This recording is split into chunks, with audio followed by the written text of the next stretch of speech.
আসসালামু আলাইকুম। এখন শুনবেন সংবাদ শিরোনাম।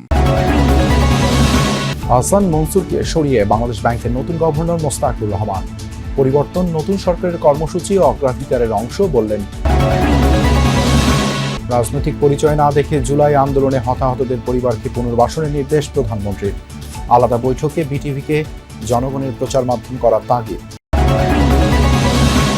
দায়িত্ব নিলেন নতুন আইজিপি আলী হোসেন ফকির। পুরনো পোশাকে ফিরে যাওয়ার দাবি পুলিশ সার্ভিস অ্যাসোসিয়েশনের। মানসিকতায় পরিবর্তনের তাগিদ বিশেষজ্ঞদের। অবশেষে কাল শুরু হতে যাচ্ছে অমর একুশে বইমেলা। এখনো প্রস্তুত হয়নি অধিকাংশ স্টল। মব প্রতিরোধে সতর্ক থাকবে পুলিশ ও সোয়াট টিম। আসসালামু আলাইকুম। এতক্ষণ শুনছিলেন সংবাদ শিরোনাম, এখন শুনবেন বিস্তারিত। ডক্টর আহসান মনসুরকে সরিয়ে বাংলাদেশ ব্যাংকের গভর্নর হিসেবে নিয়োগ দেওয়া হয়েছে মোস্তাকুর রহমানকে। বিকেলে এই নিয়ে প্রজ্ঞাপন জারি করে অর্থ মন্ত্রণালয়।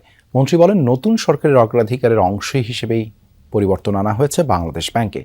এর আগে দুপুরে সংবাদ সম্মেলনে বিদায়ী গভর্নর আহসান মনসুর জানান, বাংলাদেশ ব্যাংকের অর্জন ব্যর্থ করতে একটি কুচক্রী মহল কাজ করছে। এতে যোগ দিয়েছে বাংলাদেশ ব্যাংকের কর্মকর্তারা। নিজের পদত্যাগ নিয়েও কথা বলেন তিনি। নির্বাচনের পর নতুন সরকার দায়িত্ব নেওয়ার পরই আলোচনায় আসে বাংলাদেশ ব্যাংকের গভর্নরকে সরিয়ে দেওয়ার বিষয়টি। এর মধ্যেই সোমবার অর্থমন্ত্রীর সাথে সাক্ষাৎ করেন গভর্নর ডক্টর আহসান মনসুর। আলোচনা করেন ব্যাংকিং খাতের চলমান সংস্কার সহ নানা ইস্যুতে। বুধবার দুপুরে হঠাৎই খবর আসে অপসারণ করা হচ্ছে ডক্টর আহসান মনসুরকে। নতুন গভর্নর হিসেবে নিয়োগ পাচ্ছেন মোস্তাকুর রহমান। বিষয়টি জানাজানির পর নিজ কার্যালয় থেকে বেরিয়ে যান বাংলাদেশ ব্যাংকের গভর্নর আহসান মনসুর। কোনো রাজনৈতিক বিবেচনা না করে জুলাই আন্দোলনের হতাহতদের পরিবারকে পুনর্বাসনের উদ্যোগ নিতে মুক্তিযুদ্ধ মন্ত্রণালয়কে নির্দেশ দিয়েছেন প্রধানমন্ত্রী তারেক রহমান। বিটিভিকে জনগণের প্রচার মাধ্যম হিসেবে রূপ দেওয়ার নির্দেশও দিয়েছেন প্রধানমন্ত্রী। সেই সঙ্গে তরুণদের মূল্যবোধ গড়ে তুলতে সামাজিক যোগাযোগ মাধ্যম ও রাষ্ট্রীয় গণমাধ্যমকে কিভাবে ব্যবহার করা যায় সেই বিষয়েও দিক নির্দেশনা দিয়েছেন তারেক রহমান। দিনভর বিভিন্ন মন্ত্রণালয়ের মন্ত্রীদের সঙ্গে বৈঠকে এইসব নির্দেশনা দেন প্রধানমন্ত্রী। কোটা সংস্কার আন্দোলন থেকে শুরু করে সরকার পতনের এক দফা, 24-এর জুলাই আন্দোলনের শুরু থেকে শেষ অবধি সমর্থন ও সক্রিয় অংশগ্রহণে ছিল বিএনপি। সরকার গঠন করলে জুলাই অভ্যুত্থানে হতাহতদের পরিবারের পাশে থাকার ঘোষণা ছিল বিএনপির। ইশতেহারেও জায়গা করে নিয়েছিল সেই প্রতিশ্রুতি। বুধবার সকালে সচিবালয়ে প্রধানমন্ত্রী তারেক রহমানের সভাপতিত্বে বৈঠক করেন মুক্তিযুদ্ধ বিষয়ক মন্ত্রী ও প্রতিমন্ত্রী। বৈঠক শেষে প্রতিমন্ত্রী জানান, মুক্তিযুদ্ধ মন্ত্রণালয়ে আলাদা জুলাই অভ্যুত্থান বিভাগ খোলা হয়েছে। অন্তর্বর্তী সরকারের সময় অভ্যুত্থানে হতাহত অনেকে সরকারি সহযোগিতা থেকে বাদ পড়েছে উল্লেখ করে তা পুনর্মূল্যায়নের কথাও জানান তিনি। জুলাই ফাউন্ডেশনের অতীতের যে কার্যক্রম রয়েছে, আপনারা জানেন যে সেখানে একটা বড় অঙ্কের একটা ফান্ড সরকারের তরফ থেকে দেওয়া হয়েছিল। তো সেগুলা ঠিকমতো অ্যাপ্রোপ্রিয়েটলি ইউজ করা হয়েছে কিনা এই বিষয়গুলো জানতে চেয়েছেন। এবং সামনের দিনে যে জুলাই অভ্যুত্থানে যারা আহত হয়েছেন, শহীদ পরিবার রয়েছেন, তাদের পুনর্বাসনের বিষয়টি সিরিয়াসলি যে সরকার দেখছে সেই বিষয়ে আজকে অনারেবল প্রাইম মিনিস্টার আমাদেরকে ডেকেছিলেন। দুপুরে প্রধানমন্ত্রীর সঙ্গে বৈঠক করেন তথ্যমন্ত্রী জহিরুদ্দিন স্বপন ও প্রতিমন্ত্রী ইয়াসের খান চৌধুরী এবং স্থানীয় সরকার প্রতিমন্ত্রী মীর শাহে আলম। বৈঠক শেষে প্রধানমন্ত্রীর বিভিন্ন নির্দেশনার কথা গণমাধ্যমকে জানান তথ্যমন্ত্রী। বিটিভি এবং বাংলাদেশ বেতারকে কিভাবে আমরা জনগণের কাজে লাগাতে পারি সে বিষয়ে উনি দীর্ঘক্ষণ কথা বলেছেন এবং উনি সবচেয়ে বেশি গুরুত্ব দিয়েছেন যে বাংলাদেশের তরুণ প্রজন্মের জন্য মূল্যবোধ গড়ার কাজে আমাদের সরকারের অধীনস্থ সমস্ত প্রচার মাধ্যমকে আমরা কিভাবে কাজে লাগাতে পারি। পুলিশের পরিবর্তিত পোশাক নিয়ে বাংলাদেশ পুলিশ সার্ভিস অ্যাসোসিয়েশনের পুনর্বিবেচনার দাবিকে অযৌক্তিক মনে করছেন অপরাধ বিশেষজ্ঞরা। তারা বলছেন, ফের পুরনো পোশাকে ফিরে যেতে চাইলে নতুন করে খরচের বোঝা বাড়বে। আর পুলিশের পেশাদার সংগঠনটির দাবি, অন্তর্বর্তী সরকার যে নতুন পোশাক নির্বাচন করেছে সেখানে পুলিশ সদস্যের মতামত, গায়ের রং এবং আবহাওয়াকে উপেক্ষা করা হয়েছে।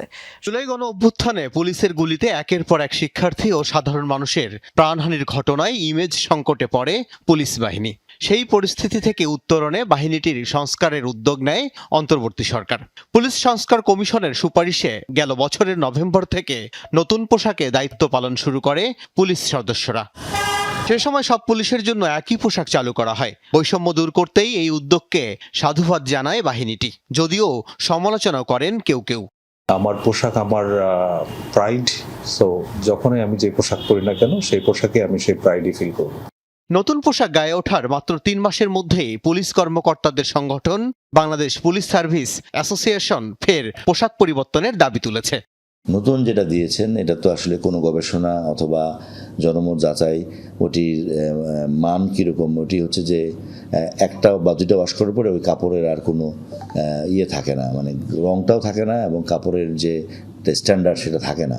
তো পুলিশকে তো আপনার সারাক্ষণ অন ডিউটি থাকতে হয়। সমাজ ও অপরাধ বিশেষজ্ঞরা মনে করেন সবার আগে পরিবর্তন আনতে হবে বাহিনীর মানসিকতায়। শুধু পোশাক বদলালেই পুলিশের আচরণে পরিবর্তন আসবে না। পুলিশের সাবেক কিংবা যারা এখন দায়িত্বে আছেন তাদের মধ্যে থেকে কেউ এটা প্রতিবাদ করতে পারলো না যে আমরা এই রঙের পোশাক চাই না। পুলিশের এই উপলব্ধি, এটা আমরা বলি যে বিলম্বিত বোধোদয়। এই বিলম্বিত বোধোদয়ের মধ্য দিয়ে পুলিশ আগের রঙের পোশাকে ফিরবে কি ফিরবে না সেটা সরকারের সিদ্ধান্ত। কিন্তু এতটুকু আমরা বুঝি এই দুই প্রক্রিয়া অনুসরণ করতে গেলে রাষ্ট্রের একটা বড় অর্থের অপচয় এখানে হয়েছে। এই অপচয় বহন করার মতো আর্থিক সক্ষমতা বা সামর্থ্য রাষ্ট্র হিসাবে আমাদের নেই। গেল বছর পুলিশ বাহিনীর প্রায় 2 লাখের বেশি সদস্যদের প্রত্যেকের জন্য 3 সেট করে নতুন পোশাক, বুটস, বেল্ট এবং ক্যাপের পেছনে 150 কোটি টাকারও বেশি ব্যয় হয়েছে। কাল উৎসে বহুল প্রতীক্ষিত অমর একুশের বইমেলার পর্দা, আর মেলা নির্বিঘ্নে অনুষ্ঠানের লক্ষ্যে প্রস্তুত পুলিশ সোয়াট টিম। সকালে সোহরাওয়ার্দী উদ্যানে বইমেলা প্রাঙ্গণ পরিদর্শন করেন অতিরিক্ত পুলিশ কমিশনার মোহাম্মদ সরওয়ার। তিনি জানান, নিরাপত্তা নিশ্চিতে পুলিশ কন্ট্রোল রুম থেকে 24 ঘন্টা তদারকি করা হবে। মাঠে পর্যাপ্ত পুলিশ মোতায়েন থাকবে, সাদা পোশাকেও পুলিশের বিশেষ টিম থাকবে। সাপ্তাহিক ছুটিতে বিশেষ নিরাপত্তা ব্যবস্থা থাকবে। এছাড়া প্রায় 300 ক্লোজ সার্কিট ক্যামেরা দিয়ে পর্যবেক্ষণ করা হবে সার্বক্ষণিক। নারী শিশুদের জন্য বিশেষ নিরাপত্তা ব্যবস্থা রাখা হয়েছে। জানান, মেলা চলাকালীন দিন ও রাতে ভারী যানবাহন চলাচল করবে না ঢাকা বিশ্ববিদ্যালয় এলাকায়। টিএসসি, দোয়েল চত্বর, হাকিম চত্বরে 3টে ডাইভারশন থাকবে এবং ধর্মীয় অনুভূতিতে আঘাত করে এমন বই স্টলে আছে কিনা সে ব্যাপারে পুলিশ সতর্ক থাকবে, মবের বিষয়ে সতর্ক থাকবে। এখনো পুরোপুরি রেডি হয়নি অনেক স্টল। ডিএমপির একটা স্পেশালাইজড ট্রেনিং প্রাপ্ত টিম সহ অন্যান্য টিমগুলি সার্বক্ষণিক প্রস্তুত থাকবে।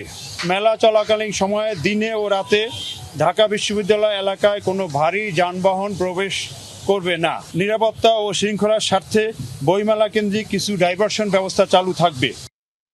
1971 সালের মুক্তিযুদ্ধের সময় মানবতা বিরোধী অপরাধের মামলায় বাগেরহাটের খান আকরামকে দেয়া মৃত্যুদণ্ডের বিরুদ্ধে খালাস চেয়ে করা আপিলের রায় কাল ঘোষণা করবেন আপিল বিভাগ। বুধবার প্রধান বিচারপতি নেতৃত্বাধীন আপিল বিভাগে দুপক্ষের শুনানি শেষে রায়ের দিন ঠিক করেন আপিল বিভাগ। এ মামলায় 2023 সালের 30 নভেম্বর খান আকরাম খান সহ 7 আসামিকে মৃত্যুদণ্ড দেয় ট্রাইব্যুনাল। পরে রায়ের বিরুদ্ধে আপিল করেন আকরাম খান। এ মামলায় আসামিদের বিরুদ্ধে অপহরণ, আটক, নির্যাতন, গণহত্যা, হত্যা, ধর্ষণের মতো 7টি মানব